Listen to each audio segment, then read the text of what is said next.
শোনো, ভালো সময় কখনো দরজায় নক করে আসে না। কেউ এসে বলে না, এই নাও এবার তোমার সময়। না, ভালো সময় তৈরি করতে হয় নিজের হাতে, নিজের কষ্ট দিয়ে, নিজের না থেমে চলা দিয়ে। আমরা অনেকেই বসে থাকি, ভাবি একদিন সব ঠিক হয়ে যাবে, সময় বদলাবে, জীবন সহজ হবে। কিন্তু সত্যিটা খুব সাধারণ, সময় কাউকে দেখে থামে না। যে বসে থাকে সময় তাকে পেছনে ফেলে দেয়, আর যে উঠে দাঁড়ায় সময় ধীরে ধীরে তার পাশে আসে।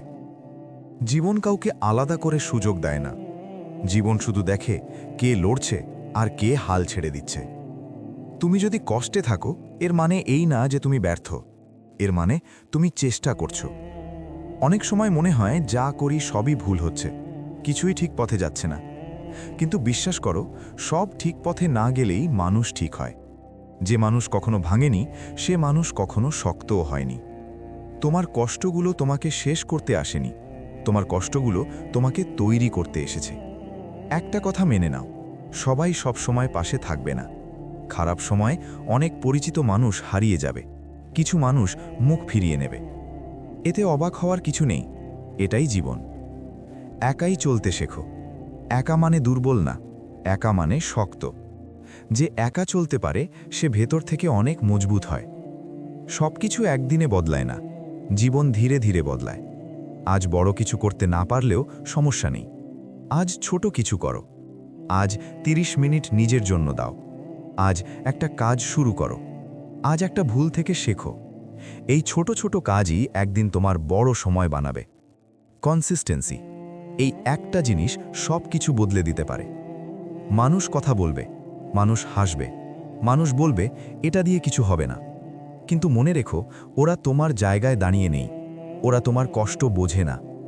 নিজের ওপর বিশ্বাস রাখো, নিজের পথে থাকো। ধীরে চললেও সমস্যা নেই, কিন্তু থেমে যেও না। অনেকে ভাবে এখন না, পরে শুরু করব। কিন্তু পরে বলে কিছু নেই, যেটা করার সেটা এখনই। তোমার জন্য পারফেক্ট সময় আজই, এই মুহূর্তটাই। সময়টা ঠিক না, এই অজুহাতটা বাদ দাও। সময় ঠিক হয় না, সময়কে ঠিক করতে হয়। হয়তো আজ কেউ তোমাতে চেনে না, হয়তো আজ তোমার কাজ কেউ দেখে না, কিন্তু মনে রেখো, গাছও আগে শিকড় বানায়, তারপর ফল দেয়। তোমার পরিশ্রম নষ্ট হচ্ছে না, তোমার সময় আসছে। ধীরে আসছে, কিন্তু শক্ত হয়ে আসছে। মনে রেখো, ভালো সময় আসে না, ভালো সময় বানাতে হয়। নিজের হাতে, নিজের সিদ্ধান্তে, নিজের লড়াই গিয়ে। আজ তুমি যেখানে আছো সেখান থেকেই শুরু করো, ধীরে, কিন্তু থেমে নয়। একদিন তুমি পেছনে তাকিয়ে বলবে, এই কষ্টটাই আমাকে এখানে এনেছে।